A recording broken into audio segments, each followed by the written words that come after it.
வணக்கம் friends, welcome to Tamil புத்தகம் channel. இன்னைக்கு நம்ம பார்க்க போகிறது ஒரு ஃபேண்டசி நாவலை பற்றி தாங்க. எப்பயுமே ஃபேண்டசி நாவல்னா நம்ம நிறைய மொழிபெயர்ப்பு நாவல்கள் தான் பார்ப்போம். ஆனால் இந்த தடவை நம்ம டைரக்டாக தமிழ்லே வெளிவந்த ஒரு நாவலை தான் பார்க்க போகிறோம். அது என்னன்னு பார்த்தீங்கன்னா, ஆதியோர்கள் இன் அவதார்கள் அப்படிங்கிற இந்த புத்தகத்தை எழுதினவர் பார்த்தீங்கன்னா மாணிக்குங்கிறவங்க எழுதியிருக்காங்க. இது மாணிக் பதிப்பகத்தில் தான் அவர் சொந்தமாக தான் பப்ளிஷ் பண்ணியிருக்காங்க. இந்த புத்தகத்தோட விலை பார்த்தீங்கன்னா 499 ரூபாய். பக்கங்கள் பார்த்தீங்கன்னா ஒரு 500 பக்கங்களே உடைய ஒரு புத்தகம் தான். இந்த புத்தகம் இப்போ ஆஃபர்லேயே கொடுக்குறாங்க. அது என்னங்கிறத நான் டீட்டெயிலாக சொல்கிறேன். வாங்க வீடியோக்குள்ளே போகலாம். இந்த புத்தகத்தை பற்றி நம்ம சொல்கிறதுக்கு முன்னாடி இந்த புத்தகத்தை பற்றி நீங்கள் தெரிஞ்சுக்கணுன்னா, இந்த புத்தகத்தை எழுதினவரே இதுக்கு ஒரு ட்ரைலர் விட்டுருக்காருன்னா உங்களால் நம்ப முடியுதா? அவ்வளோ அழகாக இருந்தது. நீங்கள் அவசியம் போய் பார்க்கணும். ஏன்னா நீங்கள் அதை பார்த்தீங்கன்னா தான் இந்த கதை எந்த ஜோனுக்குள்ளே நம்மளை கூட்டிகிட்டு போகுதுங்கிறத உங்களுக்கு புரிஞ்சுக்க ரொம்பவே ஈஸியாக இருக்கும். அவ்வளோ அழகான ஒரு சூழ்நிலையை அவர் கிரியேட் பண்ணியிருந்தார். அந்த ட்ரெய்லர் பார்க்குறப்பவே ரொம்ப நல்லா இருந்தது. இந்த புத்தகத்தில் பரசுராமர் ஐயா 6 அவதார்களை வெவ்வேறு இடத்துல வாழ்ந்தவங்களை கூட்டிகிட்டு குமேறு மலைன்னு ஒரு மலை இருக்குது. அந்த மலையில் ஒரு ஸ்கூல் ரன் ஆகிட்டு இருக்குங்க. அங்கே கூட்டிகிட்டு அவங்களுக்கு எல்லா ட்ரைனிங்குமே கொடுக்குறாரு. அது எதுக்காகன்னு நமக்கும் தெரியும். தீய சக்திகிட்ட இருந்து இந்த உலகத்தை காப்பாற்றுறதுக்காக அவதார்களுக்கு அவங்க ட்ரைனிங் கொடுக்குறாங்க. அப்படிதான் இந்த கதை ஸ்டார்ட் ஆகுது. அங்கே நடக்கிற நிகழ்ச்சிகளும் அங்கே நடக்கிற சாகசங்களும் தான் மெயினாக அந்த கதையில் சொல்லப்படுது. ரொம்ப ஒரு அழகான கதை. நான் ஒரு 50 பக்கம் தான் இது படிச்சிருக்கேன் இப்போ வரைக்குமே. ஆனாலுமே இந்த புத்தகத்தை பற்றி நான் எதுக்காக சொல்கிறேன்னு பார்த்தீங்கன்னா, இந்த புத்தகத்துக்கு இப்போ ஆஃபர் போயிட்டுருக்கு. கண்டிப்பாக ஃபேண்டசி லவருக்கு இந்த புத்தகம் ரொம்ப பிடிக்கும். எனக்குமே ரொம்ப பிடிச்சது. ஆனால் நம்ம நிறைய ஆங்கில படங்களோ ஆங்கில நாவலோ நம்ம நிறைய படிச்சிடறனால நமக்கு அந்த குமேறு மலை எனக்கு இன்னும் அந்த விஷனுக்கு வரல. அதனால மட்டும்தான் நான் இந்த புத்தகத்தை படிக்காமல் வச்சுருக்கேன். ஆக்சுவலாக நான் அந்த ட்ரைலர் திரும்ப திரும்ப பார்த்துட்ருக்கேன்.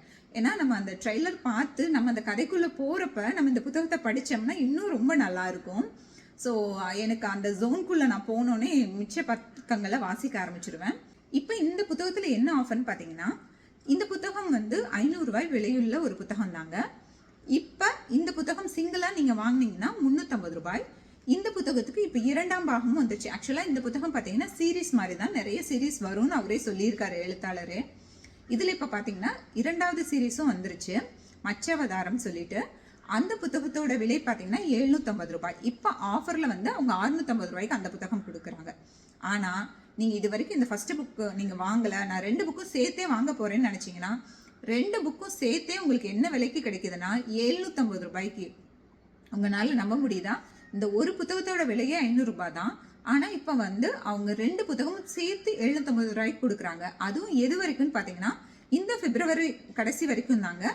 ஏன்னா அவங்க பதிப்பகம் ஆரம்பித்து 1 வருஷம் அதை செலிப்ரேட் பண்ணுறதுக்காக அவங்க இந்த 1 மாதம் மட்டும்தான் இந்த ஆஃபரில் கொடுக்குறாங்க. நீங்கள் கண்டிப்பாக இந்த புத்தகம் வாசிக்கணும்னு நீங்கள் நினச்சிங்கன்னா நீங்கள் அவசியம் சீக்கிரமாக புக் பண்ணிடுங்க. பிப்ரவரி மந்த் வரைக்கும் மட்டும்தான் இந்த ஆஃபர் இருக்குங்க. அதுக்கப்புறம் அவங்க ரெகுலராக எப்பயும் கொடுக்குற விலைக்கு தான் கொடுப்பாங்க. ஸோ கண்டிப்பாக ஒரு புக்கு வேணுங்கிறவங்க ஃபஸ்ட்டு புக் வாங்குறவங்கன்னு நினைக்கிறவங்க வாங்குங்க ஆஃபரில். ஆனால் 2 புக்கும் வாங்குங்கன்னு தான் நான் சொல்லுவேன்.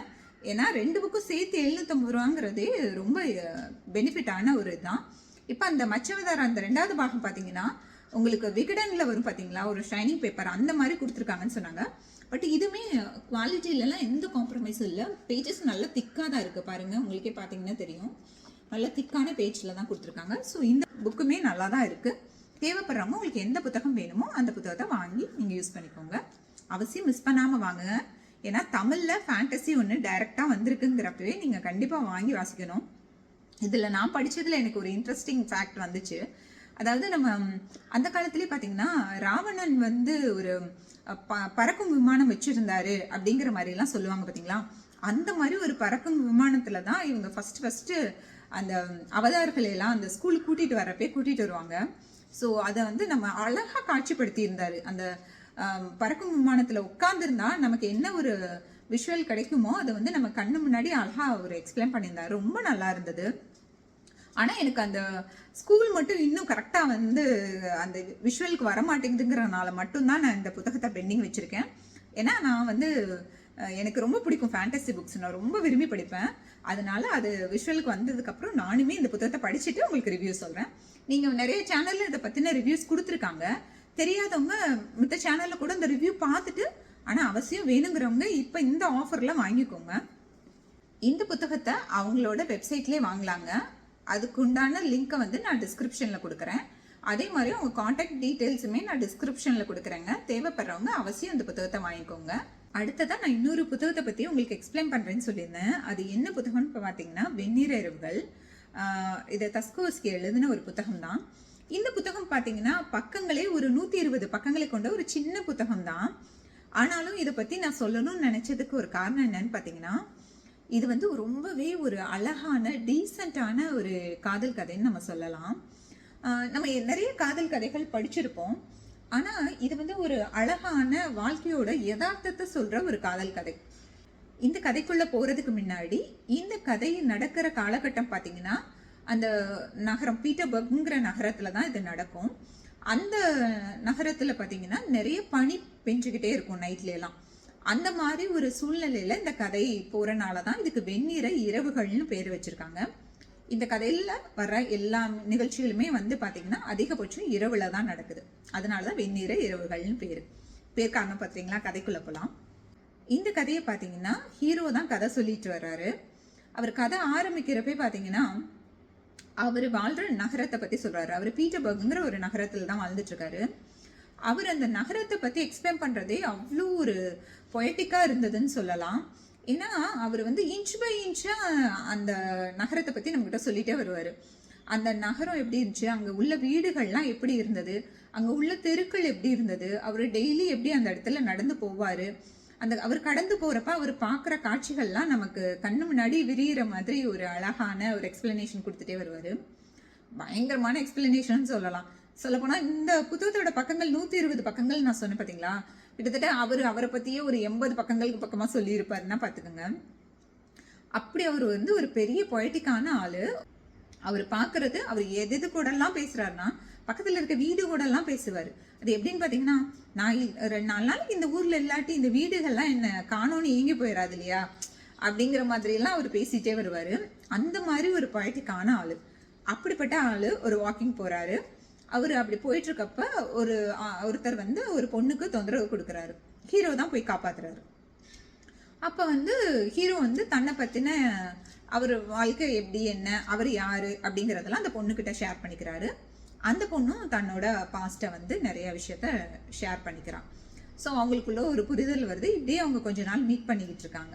மீட் பண்ணுறப்ப தான் ஹீரோ அந்த பொண்ணுக்காக நிறைய விஷயங்கள் ஹெல்ப்லாம் பண்ணுறாங்க. ஆக்சுவலாக பார்த்தீங்கன்னா ஹீரோவும் அந்த பொண்ணை விரும்புவார்.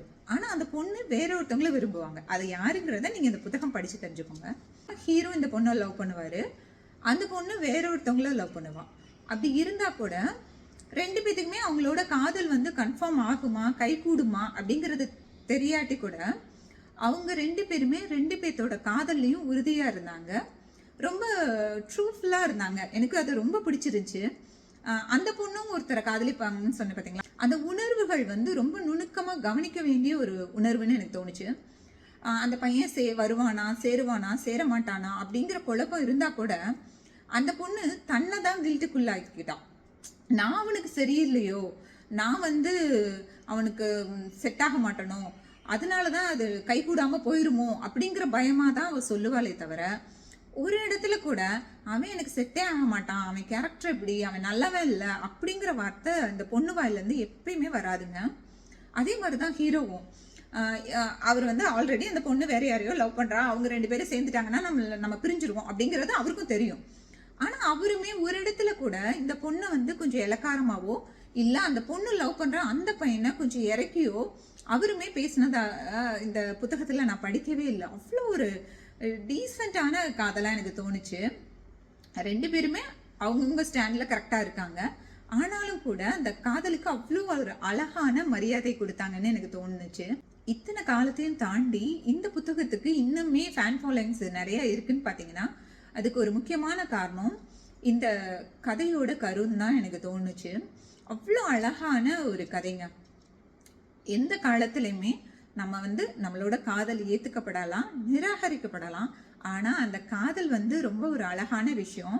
அதை அப்படியே வச்சுக்கலாம். அதாவது நம்ம அவங்க ஏற்றுக்கல, அவங்க வந்து நம்மளை ஓகே இல்லைன்னு சொல்லிட்டாங்க, அவங்களுக்கு ஏதோ ஒன்று நம்மகிட்ட பிடிக்கல, விலகி போயிட்டாங்கன்னா உடனே நிறைய விஷயங்கள் நடக்குது இல்லைங்களா? அதெல்லாம் எவ்வளோ பெரிய ஒரு அபத்தமான விஷயம். அது காதலே இல்லை அப்படிங்கிற அளவுக்கு ஒரு புரிதலை நமக்கு இந்த புத்தகம் படிக்கிறப்ப கொடுக்கும். ஒரு காதல்னா எவ்வளோ அழகா அதை வந்து கையாளணும். அது நமக்கு கிடைச்சாலும் கிடைக்காட்டியும் நம்மளோட காதல் வந்து உண்மையானதுங்கிறப்ப அவங்கள எப்படி ஒரு டீசெண்டாக அவங்கள வாழ விட்டு நம்ம ஒதுங்கி போகணும் அப்படிங்கிறதெல்லாம் இந்த கதையில் உங்களுக்கு கண்டிப்பாக புரியும். இந்த புத்தகம் படித்தவங்க உங்களுக்கு எப்படி பிடிச்சிருந்துச்சுங்கிறத சொல்லுங்கள்.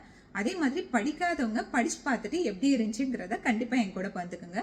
கண்டிப்பாக நீங்கள் படிக்க வேண்டிய ஒரு நாவல்னு நான் சொல்லுவேன். உங்களுக்கு காதலை பற்றின ஒரு அழகான புரிதல் இந்த புத்தகம் கொடுக்கும். தொடர்ந்து இதே மாதிரி புத்தகங்களை பற்றின வீடியோ வேணும்னா நம்ம சேனலில் இணைந்திருங்கள். அடுத்து வேற ஒரு புத்தகத்தோட உங்களை நான் சந்திக்கிறேன். அதுவரை உங்களிடமிருந்து விடைபெறுவது கலையரசி சீனிவாசன்.